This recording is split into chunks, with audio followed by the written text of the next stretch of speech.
Okay, so this is the HiOazo controller. It's the 4-zone controller. I'm going to show a very basic setup for how to wire it just on a workbench, so that I can give you an example of how it works and how you would wire a controller of this kind.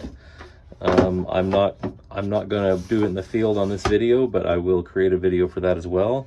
I'm using the provided screwdriver that they send with the controller itself. Just going to loosen up the screws that are on here so that I'm only going to do 2 because I have 2 valves set up right here. This would be like if you had a front yard or just a single area. You may have multiple systems. This is going to be a demonstration for the wire only going to one location. This would be where the valve box is, and this is where the main line basically comes in where the water is supplied.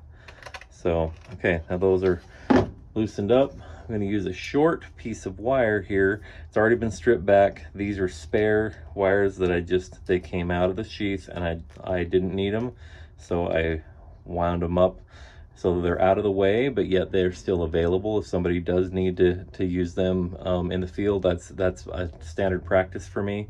It's super short, but the only reason for that is because it's a demonstration.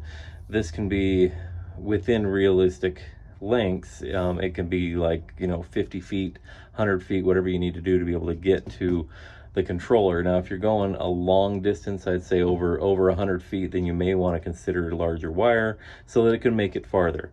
However, that's uncommon in a home setting for you to do that.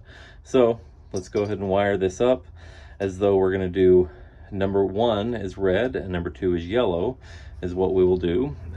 As I am the one wiring it, I get to choose the colors. Same with what you do in your own. You can choose the colors depending on what works best for you.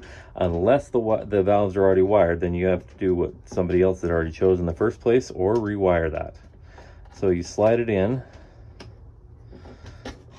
Show you that. One other thing about these, I like the fact that these are these heavy-duty screws. It's something that you will see on a commercial controller, but not often on a home style controller or residential controller. So they actually bought some or put some pretty decent components in here. And just slide, you basically get it in there, get it alongside the screw, underneath this little tiny plate, tighten it down until it is snug. You pull back on the wire and it doesn't come out, and then just rinse and repeat till you get through all the colors that you have selected. One thing too, when you strip back your wiring, make sure it doesn't stick out too far because you can cross over and get shorts in the wiring, so you don't want to do that either. So that would be right there for the single zone, or zone number 1, zone number 2, and the common.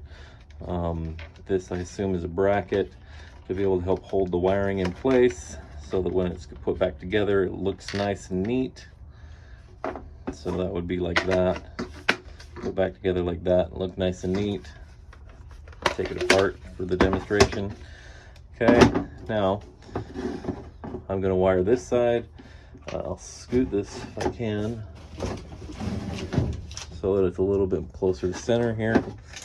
Okay, so easiest way to understand how to do sprinkler wiring, you want to take 1 from each, just 1 from each, leave 1 hanging off of each of them, and then you take those, twist them together,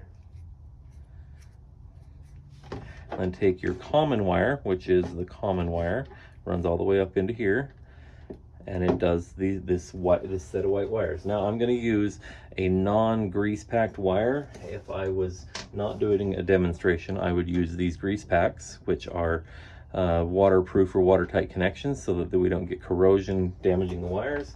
But for the sake of demonstration, I'm going to use these sort of oversized standard house wiring wire nuts. Okay, basically tighten it until it starts twisting the wires together, pull back on them to make sure they're snug, you're good to go. And then select which one would be your zone 1. I will do zone 1 on the left, zone 2 on the right.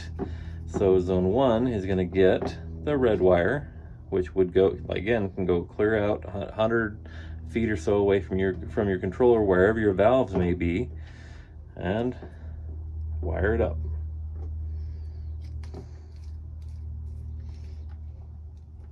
That's not working too well. I actually forgot they sent some wire nuts in here, which I would not use these in your sprinkler box because they're not grease filled. I would definitely go with grease filled wire nuts if you have a sprinkler box in the ground or anywhere where it's gonna get wet. I mean, if your sprinkler box, there's a good chance it's gonna get wet no matter where it's at. So there's number one. So yellow, we're gonna go with number two. We find that spare wire here that was still hanging loose. So this one, number one, is already wired up. We'll go with number two. Again, I try to tighten those around the wire. Sometimes I'll snip it off if it looks like it's not gonna fit inside the wire nut. Some of them are a little frustrating to tighten up, so you may have to snip it. And just pull back on all those and they're good.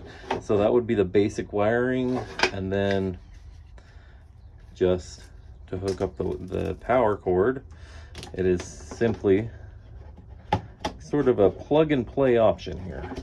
Plug it in, plug this into an outlet, and you have your controller up and running. So I went and got some power just to, I mean, I would not run this off of an extension cord, but for demonstration purposes, it works. The beep is now now turning on. It is within Wi-Fi. I will admit that I've already set this up so that I can get to know the controller. It is actually a very simple setup that I will go through in the next video.